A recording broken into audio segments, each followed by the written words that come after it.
सुप्रभात बच्चों। हिंदी की कक्षा में आप सभी का स्वागत है।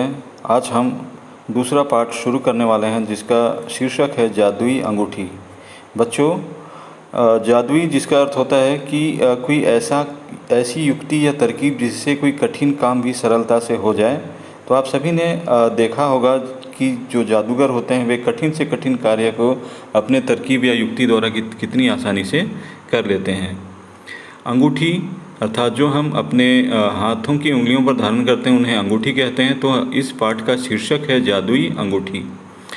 यह पाठ एक कूट कथा पर आधारित है। तो कूट कथा होता है कि कोई ऐसी युक्ति या तरकीब जिससे कि लोगों को ठेस पहुंचाए या नाराज किए बिना अपने व्यवहार के कौशल से अपने हितों की रक्षा या की नीति अर्थात कोई ऐसा काम जिसे हम कराना चाहते हैं तो अपने व्यवहार कौशल से उसे हम प्राप्त कर सके, तो होती है कूट कथा, जिसमें एक जादू की अंगूठी का वर्णन है। साथ ही इस कथा से यह शिक्षा भी मिलती है कि दयालुता उच्च कोटि का गुण है। और बच्चों, तो हमें सभी को दयालु होना बहुत ज़रूरी है हमारे जीवन में। हमारे दैनिक जीवन में हमें दयालुता का व्यवहार अपने जीवन में अंगीकार करना ये हमारे लिए बहुत अच्छा गुण होगा। तो हम अपने छोटे छोटे कार्यों में भी दया को अपने जीवन में ला सकते हैं। जैसे कि किसी ऐसे विद्यार्थी की सहायता करना जो कि किसी पाठ को अच्छे से नहीं समझता है, तो ऐसे विद्यार्थियों की पढ़ने में सहायता करना है। इसके अलावा कई और सारे जो काम हैं आप अपनी दया के गुण द्वारा उसे आप प्राप्त कर सकते हैं। इससे भले ही पहले यह प्रतीत हो कि हानि हो रही है, परंतु अंततः इसका परिणाम अत्यंत सुखकर ही निकलता है। अर्थात हम यदि किसी पर दया करते हैं तो उसका फल हमें जीवन में कभी ना कभी जरूर अच्छे रूप में हमें प्राप्त होते हैं। तो कहानी इस प्रकार है बच्चों। एक धनाढ़ व्यापारी था। धनाढ़ का अर्थ होता है कि बहुत धनवान, जिसके पास खूब रुपये पैसे हों। उसका एक लौता बेटा योग्य व विचारवान युवक था। वह बहुत होशियार था। व्यापारी को उस पर अपार गर्व था। तो जिस प्रकार की उनका जो बेटा था कि बहुत ही होशियार था, योग्य था और हर काम को वह बिना विचार किए नहीं करता था, तो इसलिए उनके पिताजी को उनका अपने बेटे पर बहुत अधिक गर्व था। अब वह उसे किसी काम में लगाना चाहता था। अतः उसने उसे 300 रुपये देकर कहा, बेटा जाओ और अपना भाग्य बनाओ। जब घर से युवक कुछ दूरी पर गया तो उसने कुछ लोगों को परस्पर लड़ते झगड़ते देखा। झगड़ा एक कुत्ते को लेकर हो रहा था। कुछ लोग कुत्ते के प्राण लेने पर तुले हुए थे, तो कुछ लोग उन्हें ऐसा करने से रोक रहे थे। युवक ने दोनों पक्षों के बीच पड़कर उनसे कहा, भाइयों, इस कुत्ते को मेरे हवाले कर दो, मैं आपको 100 रुपये देता हूँ। तो वो आगे जाता है। उन्हें कुछ लोग दिखते हैं, लोगों की भीड़ दिखाई देती है। वहाँ लोगों के बीच में झगड़ा हो रहा था और उस झगड़े का कारण एक कुत्ते को लेकर था। कुछ लोग उस कुत्ते को मारना चाहते थे और कुछ लोग उसे बचाना चाहते थे। वह वहाँ पहुँचता है और उन युवकों से कहता है कि ये 100 रुपये रख लो और मुझे इस कुत्ते को दे दो। तो आगे पढ़ते हैं। दोनों पक्ष युवक की बात सुनकर चकित रह गए। चकित अर्थात आश्चर्यचकित हो जाना, अर्थात अवाक रह गए। उन्होंने उसकी बात झटपट मान ली तथा 100 रुपये लेकर कुत्ता उसके हवाले कर दिया। कुछ आगे जाने पर युवक ने देखा कि लोग एक बिल्ली को लेकर मारने पर उतारू थे। उतारू अर्थात उसे मारने की कोशिश कर रहे थे कि इस बिल्ली को मार दें। उसने 100 रुपये देकर वह बिल्ली भी खरीद ली। कुछ और आगे जाने पर उसने देखा कि लोग एक सांप के कारण परस्पर झगड़ा कर रहे थे। उसने शेष बचे 100 रुपये उन्हें देकर वह सांप भी ले लिया। तो अब बच्चों, तो उनके पिताजी ने कितने रुपये दिए थे? उन्हें 300 रुपये दिए थे। और 300 रुपयों का क्या किया उनके बेटे ने? सबसे पहले तो उन्होंने एक कुत्ते की जान बचाई, और दूसरी बार उसने एक बिल्ली की जान बचाई, और तीसरी बार एक सांप का उसने जान बचाई, अर्थात उन पर दया किया उन्होंने। तो अब उसके पास 300 रुपये जो उनके पिताजी ने दिए थे वो ख़त्म हो चुके थे। अपने पिता के दिए 300 रुपये व्यय करने के पश्चात युवक तीनों जीवों को साथ लेकर घर लौट आया तथा अपने पिता को सारा वृतांत का सुनाया। वृतांत अर्थात पूरी कहानी, जो भी घटना घटी उसे उन्होंने अपने पिताजी को सुनाया। युवक की बात सुनकर पिता क्रोध से पागल हो उठा और युवक से बोला, निकल जा यहाँ से, फिर कभी अपना मुँह मुझे मत दिखाना। तो उनके पिताजी को लगा कि इसने जो 300 रुपये जो दिए थे उन्हें, तो उन्होंने जानवरों पर खर्च करके बहुत बेकार काम किया, इसलिए उनके पिताजी ने क्रोधित होकर उसे घर से निकाल दिया। परिवार के अन्य लोगों के कहने सुनने पर व्यापारी ने अपने पुत्र को अपने अस्तबल में रहने की अनुमति दे दी। जब उनके परिवार के वालों ने कहा कि भाई इतने धनी व्यापारी हो, इतनी अधिक रुपये पैसे हैं और अपने इकलौते बेटे को अपने पास नहीं रख सकते, तो ऐसा कहने सुनने अर्थात लोग उनके बारे में उल्टी सीधी बातें ना करें, जिसके कारण कि वो उसे उस व्यापारी ने अपने पुत्र को अपने अस्तबल में रहने की अनुमति दे दी। अस्तबल अर्थात ऐसी जगह जहाँ पर घोड़ों को रखा जाता है, उसे अस्तबल कहा जाता है। वह पशुओं के बीच रहते हुए भी अपने उच्च संस्कारों को ना भूला। तीनों पशु उसके साथ ही रह रहे थे तथा उससे बहुत स्नेह करते थे। वे युवक के पिता के व्यवहार पर बहुत चिंतित थे। वे इस बात को पूर्णतः अनुभव कर रहे थे कि युवक की दुर्दशा के लिए वे तीनों ही उत्तरदायी थे। तो उन्होंने अर्थात उस धनी व्यापारी के पुत्र ने जो 3 जीवों की रक्षा की थी, जिसे वो पाल रहा था, उनके साथ वो अपने पिता के अस्तबल में अर्थात जहाँ पर घोड़े बांधे जाते थे वहाँ रहता था। इतने अमीर पिता के बेटे होने के बावजूद तो ये जो जिन जीवों को उन्होंने बचाया था, तो वे सभी जीव उनके पिता के व्यवहार से बहुत दुखी थे और उन्हें लगता था कि उनके ही कारण इतने अमीर आदमी या फिर इतने धनी आदमी के पुत्र को कष्ट झेलना पड़ रहा है। एक दिन सांप ने युवक से कहा, स्वामी, मैं नागराज का पुत्र हूँ। मैं धूप में लेटा हुआ अचानक पकड़ा गया था। मैंने किसी को भी कोई हानि नहीं पहुँचाई थी। यदि आप मुझे ना बचाते तो मैं मारा गया होता। कहाँ रहते हैं आपके पिताजी? युवक ने पूछा। क्या आप मेरे साथ उनके पास जाना चाहते हैं? सांप ने पूछा। हाँ, मैं उत्तर प्राप्त करके सांप ने कहा, सामने वाली पहाड़ी के आंचल में एक झरना है। आप मेरे साथ उसमें डुबकी लगाएंगे तो हम पिताजी के पास पहुंच जाएंगे। वे आपसे मिलकर अत्यंत प्रसन्न होंगे। यदि वे मेरे प्राण बचाने के कारण आपको कुछ देना चाहें तो आप उनसे 3 चीज़ें मांग लीजिएगा। उनकी मध्यमा उंगली में पहनी अंगूठी तथा उनका चहेता पतीला तथा कड़छी। तो जो सांप है, जो सांप को भी बहुत बुरा लगता था कि उनके कारण, उनकी जान बचाने के कारण उनके पिता अपने पुत्र से बहुत क्रोधित थे। तो इसलिए उन्होंने कहा कि वे उनके पिताजी के पास चलें और यदि उनके पिताजी अर्थात सांप के पिताजी या नागराज के पिताजी यदि उन्हें खुश होकर कुछ देना चाहें तो सांप जो कि कहता है क्या मांगिएगा?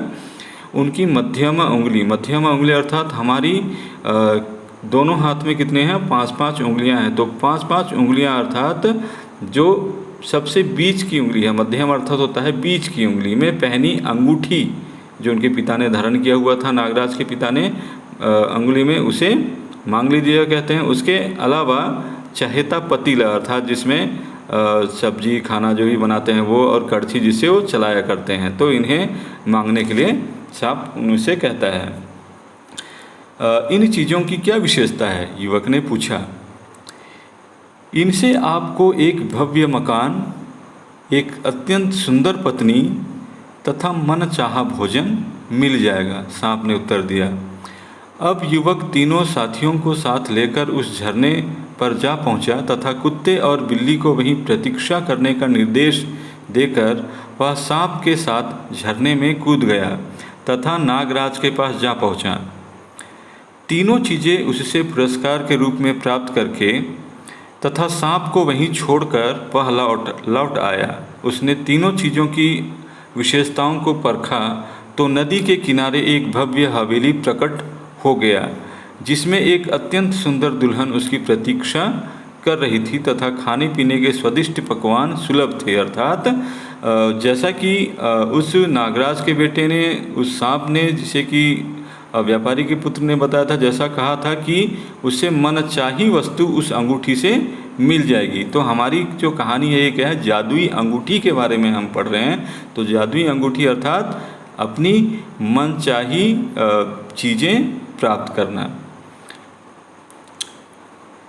युवक अपनी दुल्हन तथा दोनों साथियों के साथ उस हवेली में सुखपूर्वक रहने लगा। अब उनका जीवन बड़े आराम से बीतने लगा। एक दिन अचानक उस राज्य का राजकुमार उधर आ निकला तथा उसकी दृष्टि युवक की दुल्हन पर पड़ गई, जो हवेली की छत पर अपने केश सुखा रही थी। केश अर्थात बाल। तो एक दिन जहाँ पर युवक रहता था, जो धनी व्यापारी का पुत्र होता था, जहाँ पे उनका जीवन सुखपूर्वक कट रहा था, तो वहाँ पर एक दिन उस राज्य के राजकुमार निकलते हैं और वे देखते हैं कि हवेली की छत पर एक सुंदर स्त्री जो कि अपने बाल सुखा रही थी। राजकुमार युवक की दुल्हन को मन ही मन प्यार करने लगा तथा घर लौटकर उसने उसके वियोग में अन्न जल त्याग दिया। राजा को इस बात का पता चला तो उसने एक कूटनी को बुलवाया और उसे उस स्त्री को खोजकर लाने का आदेश दिया। तो जैसे ही वह युवक उस स्त्री को देखता है, जो दुल्हन, जो कि धनी व्यापारी के पुत्र की दुल्हन थी, जो कि जादुई अंगूठी के द्वारा उसे प्राप्त हुई थी, तो उस पर वो आकर्षित हो जाता है और वो वापस जब अपने राज्य जाता है तो अपने पिताजी को पूरी कथा बताते हैं और अपने जिद के कारण वो पूरे अन्न जल अर्थात खाना पीना वो वहीं छोड़ देता है। तो अंत में राजा क्या करते हैं, एक कूटनी को बुलवाते हैं। कूटनी का अर्थ होता है कोई चाल चलने वाली स्त्री, कोई या फिर झगड़ा करने वाली स्त्री। तो उस स्त्री को बुलाकर उसे आदेश देते हैं कि वह उस दुल्हन को खोजकर लाए। कूटनी ने राजकुमार से उस युवती का हुलिया पूछकर एक मक्खी का रूप धारण किया। हुलिया अर्थात रूप कि वो युवती कैसे दिखती है, तो उसके बारे में पूछकर जो कूटनी थी, जो वो भी क्या थी, एक जादूगरनी थी, वो क्या है, मक्खी का रूप धारण करती है तथा युवक की हवेली पर जा पहुंची। एक वृद्धा का रूप धारण करके, वृद्धा अर्थात बुढ़िया, तथा छड़ी के सहारे चलकर वह युवक की पत्नी के पास पहुंची तथा अपने आप को उसकी बुआ बताकर उसका माथा चूमने लगी। युवती बुढ़िया की बातों में आ गई तथा उसे अपने साथ रख लिया। धीरे धीरे कूटनी को जादुई अंगूठी का रहस्य भी पता चल गया। अवसर पाकर कूटनी वह अंगूठी चुराकर वहाँ से भाग गई। प्रेम विह्वल राजकुमार के पास जाकर कूटनी ने वह अंगूठी उसे दे दी तथा उसका प्रयोग भी उसे समझा दिया। अब वापस वो कूटनी राजकुमार के पास जाती है और अंगूठी जो कि वो चुरा कर लेके आए रहती है और उसे उस राजकुमार को दे देती है और उसे कैसा प्रयोग करते हैं उसे भी वो बता देती है। राजकुमार ने अंगूठी का प्रयोग करके उस हवेली तथा उस चंद्रमुखी युवती को अपने पास बुला लिया। चंद्रमुखी अर्थात जिनका मुख चंद्र के समान सुंदर हो, क्योंकि सुंदरता का पर्याय चंद्रमा को माना जाता है। तो चंद्रमुखी युवती इसलिए कहा गया है कि वह क्या थी, देखने में बहुत सुंदर थी, परंतु वह तो व्यापारी के पुत्र से प्रेम करती थी। अतः उसने राजकुमार से विवाह करने के लिए 1 महीने का समय मांगा। तो वह जो युवती थी, जो कि धनी व्यापारी उनके पुत्र से प्यार करती थी, उनकी दुल्हन बन गई थी, तो इसलिए वह उस राजकुमार से विवाह करने के लिए 1 महीने का समय मांगा। तो 1 महीने में कितने दिन होते हैं बच्चों? तो करीब करीब क्या है, अधिकतर महीने में क्या, किसी में 30 होते हैं, 31 होते हैं महीने में, या फिर फरवरी में क्या होता है, जब लीप ईयर नहीं होता है तो कितने दिन होते हैं, 28 दिन, और जब लीप ईयर होता है तो 29 दिन उसमें फरवरी में होते हैं। तो 1 महीने का समय मांगती है। उधर व्यापारी का युवा पुत्र अपनी पत्नी के विरह में आत्मदाह करने के लिए उद्यत हो गया। तो उधर वह व्यापारी का जो युवा पुत्र था अपनी पत्नी के विरह में अर्थात उनसे बिछड़ने के दुख में या गम में आत्मदाह अर्थात अपने आप को जला देने के लिए या फिर आत्महत्या करने के लिए उद्यत हो गया। उद्यत का अर्थ होता है तैयार हो गया। परंतु उसके दोनों साथी पशुओं ने उसे ऐसा करने से रोक लिया तथा शीघ्रातिशीघ्र उसकी पत्नी को खोज कर लाने का वचन देकर वहाँ से निकल पड़े। तो उसके जो दोनों साथी अर्थात कौन कौन साथी थे? पहला तो क्या था? कुत्ता था। कुत्ता के बाद उस युवक ने बिल्ली को बचाया था। बिल्ली के बाद सांप को बचाया था। सांप ने क्या किया? उसे जादुई अंगूठी दिलाया था। तो अब उसके पास दो साथी कौन कौन थे? एक कुत्ता था और एक बिल्ली थी। अविलंब कुत्ता तथा बिल्ली राजकुमार के महल के निकट जा पहुँचे। अविलंब अर्थात बिना देरी किए या बहुत जल्दी वे उस महल के निकट जा पहुँचे जहाँ जो कि राजकुमार का महल था। बिल्ली खिड़की के रास्ते महल में प्रविष्ट हुई तो उसकी मालकिन उसे देखकर प्रसन्न हो उठी। तो बिल्ली, जैसा कि आप सभी ने देखा होगा, बिल्ली क्या करती है कि खिड़की से या फिर कहीं भी कुछ छोटा जगह होता है वहाँ से वो किसी के भी घर में प्रवेश कर लेती है। तो वैसा ही उस बिल्ली ने किया कि उस महल के खिड़की के रास्ते वो महल के अंदर आ जाती है। मालकिन अर्थात जो दुल्हन थी, जो कि बहुत ही खूबसूरत थी और जो कि जादुई अंगूठी के कारण आई थी, तो उसे देखकर वो प्रसन्न हो उठती है। बिल्ली को देखकर अब आरंभ हुई उस अंगूठी की खोज। तो अब क्या किए, क्यों आए हैं वहाँ पे? उस अंगूठी को ढूंढने आए हैं जिसे कि कूटनी ने वहाँ से चुरा कर किसे दे दिया है? राजकुमार को दे दिया है।